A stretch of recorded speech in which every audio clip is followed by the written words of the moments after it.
ойын ұйымдастырамыз оқушылар. Сол ойыннан қай шабандоз жеңіп шығады екен, соны жақсылап бағалайтын боламыз. 4-ші шабандоз Қауса, 5-ші шабандоз бізде Қарақат болады. Жылқы малының өсуі. Жаңа туған төлді құлын деп атайды. 6 айдан асқанды жабағы.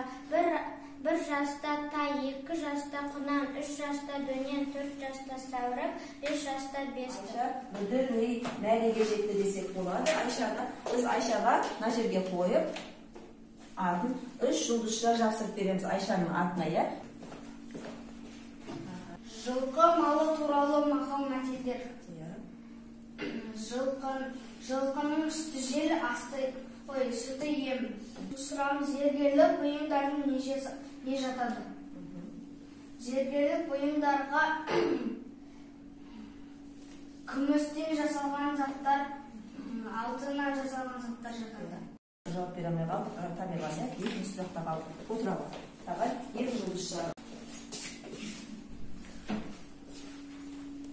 Жылқының тобын үйір деп атайды екен балалар, үйірге. Ат үстінде ойнайтын ұлы ойындар бар.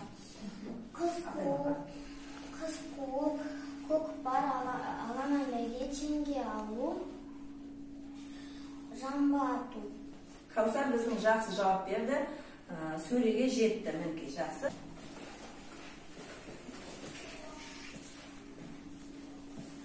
Ата-телдеріне жатады. Ер, тоқым, үзеңгі, жүгер, ноқта, шылбыр, қамшы, өмілдірі, құйысқан көпшік. Жақсы. Мәреге жетті.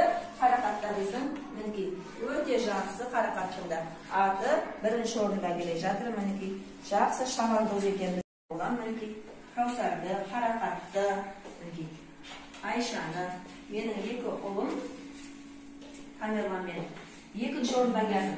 Бұдан кейде жақсы сабаққа ат салсамыз деген ойдамыз. Үйге тапсырма бізде Қастек Баянбайдың «Атқа міндім» деген өлең жолдарын нәмерге оқып келу оқушылар, жақсы ма?